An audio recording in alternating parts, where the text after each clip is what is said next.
इस समय मैं उत्तर प्रदेश के प्रतापगढ़ जनपद में हूँ, नगर पंचायत पृथ्वीगंज में। यहाँ वार्ड नंबर 1 से विनायकपुर से जीती हुई हैं कविता सरोज जी, जो कि भारतीय जनता पार्टी की उम्मीदवार थी। इनके प्रतिनिधि हैं सुरेश सरोज जी। इनका ये कहना है कि भ्रष्टाचार मुक्त, भय मुक्त समाज की कल्पना लेके मैं लोगों के बीच जा रहा था, डोर टू डोर कैंपेन किया और अपनी बात को रखा।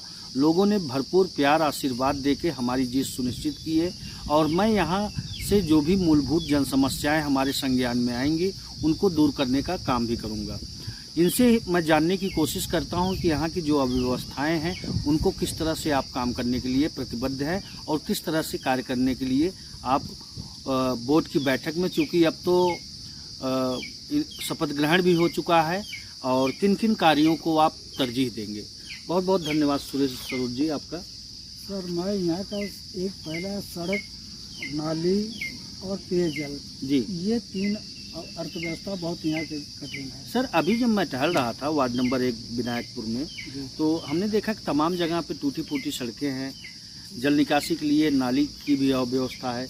तो सीसी रोड, इंटरलॉकिंग और नाले का निर्माण कहाँ कहाँ पे आपको लगता है कि वार्ड नंबर 1 विनायकपुर में मुझे करना बहुत ही आवश्यक है? सर, एक तो हमारा ये बन चुका है जी अभी हाल में, और एक हमारे ये तिवारी बस्ती पंडितान है, यहाँ तो बिल्कुल अर्थव्यवस्था बिल्कुल नहीं है रास्ते के लिए। रास्ता बहुत ज़्यादा दिक्कत है, यह बहुत ज़रूरी है जी। इसी तरह हमारा ये तो गुमान सिंह का पुरवा है जी, वहाँ कुछ मुस्लिम हैं और कुछ गुप्ता वर्ग हैं, वहाँ भी रास्ते के लिए बहुत दिक्कत है और निकासी के लिए, जल निकासी के लिए समस्या हो जाती है। जी हाँ, बरसात में ये पानी भर जाता है। मैं पूरा कोशिश करूँगा कि जहाँ भी ऐसी व्यवस्था है वहाँ सुचारू रूप से ढंग से काम करूँगा। मतलब जो जल भराव की स्थिति उत्पन्न होती है तो जल निकासी के लिए नाले का भी निर्माण कराना चाहेंगे आप? जी जी, और सीसी रोड इंटरलॉकिंग देके लोगों को, जी हाँ, यहाँ की व्यवस्था को सुधार करूँगा, बेहतर व्यवस्था देने का काम क्योंकि करेंगे। यहाँ जितने भी प्रधान हुए ये कभी ये कोई इस पर नहीं, ध्यान नहीं अब तो नगर पंचायत में आ गई है, नगर पंचायत की सुविधा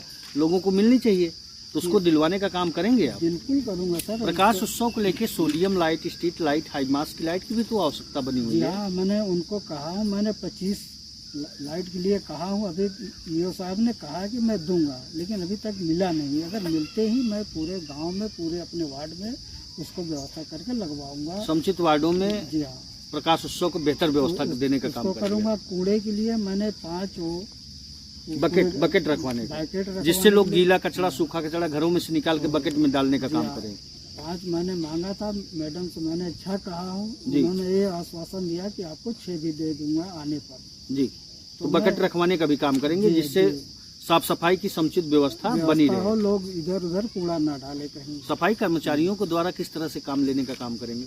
सर, मैं पूरे वार्ड में घूम के अपने जहाँ भी ऐसी व्यवस्था है वहाँ गंदगी जहाँ देखते हैं वहाँ सफाई करवाऊंगा जी, और इनको लगवा के उसको साफ करवाऊंगा। बरसात का दिन आ रहा है, अब जल भराव की स्थिति उत्पन्न हो जाती है तो डेंगू का कहर चरम पे हो जाता है, तो समुचित वार्डों में फॉगिंग की व्यवस्था बेहतर की जाएगी सर। मैं समय पे इसके लिए मैं अध्यक्ष जी से बकेट रखवाने का भी काम करेंगे, जिससे साफ सफाई की समुचित व्यवस्था बनी रहे, लोग इधर उधर कूड़ा ना डाले कहीं। सफाई कर्मचारियों को द्वारा किस तरह से काम लेने का काम करेंगे?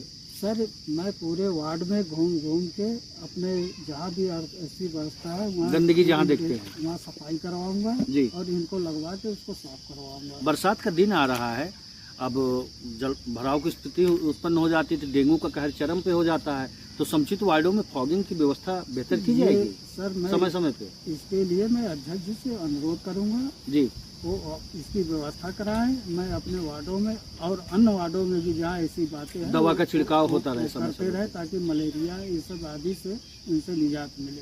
सर, दूधा के अंतर्गत जो आवास आता है उस निहित गरीब लोगों के लिए होता है, व्यापक तरीके से उसमें भ्रष्टाचार देखने को मिलता है। जी हाँ, आपकी सरकार भी जीरो टॉलरेंस के मुद्दे पे काम कर रही है, भ्रष्टाचार के मुद्दे पे, तो 2,50,000 जो होता है उसको दिलवाने का काम करेंगे, 1 रुपए का भ्रष्टाचार नहीं होने देंगे? नहीं, मैं कसम लेता हूँ जी कि मैं ऐसे व्यक्तियों का न साथ दूंगा जो अपने काम से निष्पक्ष काम करेंगे। मैं उनका साथ दूंगा और उनको यही चाहूंगा कि उनको निष्पक्ष पैसे मिले। जो पात्र लाभार्थी हैं उनको आवास दिलवाने का काम करेंगे। जी जी, और 2,50,000 जो होता है उसको बिल्कुल उनके खाते में जाना चाहिए। अपने स्वेच्छा से अपना काम करें, 1 रुपए का भ्रष्टाचार नहीं होने 1 देंगे। पैसे का न कहीं लेन देन होगी। जो ऐसे करेंगे उनके खिलाफ में दरखास्त भी लगाऊंगा। न खाएंगे न खाने देंगे। जी हाँ सर 2011 के बेसलाइन के अनुसार 2018 में ओडीएफ कर दिया गया था नगर पंचायत को। जी जी।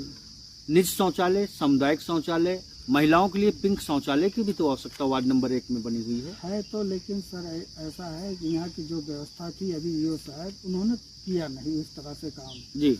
और प्रधान जी भी ने कोई ऐसी व्यवस्था नहीं की। जो 12,000 देते थे उसमें से भी कमीशन उनको बन जाता था जी। मैं अगर चाहूँगा, अगर मुझे यहाँ का मिला हुआ है, मैं पूरा जैसा शौचालय हुआ और भी काम हुआ मैं उनको सुचारू ढंग से कराऊंगा और अपने सामने करा के उनको एक मुश्त पैसे उनके हाथ में दूंगा। मतलब पिंक शौचालय, सामुदायिक शौचालय, निज शौचालय भी देने का काम करेंगे। ये मैं पूरा मांग करूंगा। अगर यहाँ से नहीं होती तो मैं सरकार से अनुरोध करूंगा कि ऐसा व्यवस्था कराया जाए ताकि हमारा वार्ड हमारा नहीं 2011 के बेसलाइन के अनुसार जैसे पिता को मिला परिवार रजिस्टर में, उसके 2 पुत्र हैं, खाना अलग बना रहा, परिवार रजिस्टर में उसका नाम भी है, तो शौचालय और आवास का तो हकदार वो भी होता है ना। जी हाँ, तो मैं सारी व्यवस्था कुछ लोगों को मिल चुकी है जी। जो जिसको नहीं मिला हुआ गरीब परिवार को उनको मैं दिलाने का पूरा भरपूर कोशिश करूंगा। सभी सम्मानित मतदाताओं से क्या अपील करना चाहेंगे? मैं यही करूंगा कि सर एक साथ तो किसी को मिलना नहीं है जी। मिलेगा थोड़ा थोड़ा, 5 साल है ना, 5 साल के अंदर मैं पूरा यही कोशिश करूंगा कि हमारा वार्ड 1 नंबर का वार्ड बने। 1 नंबर का आदर्श वार्ड का जो आपने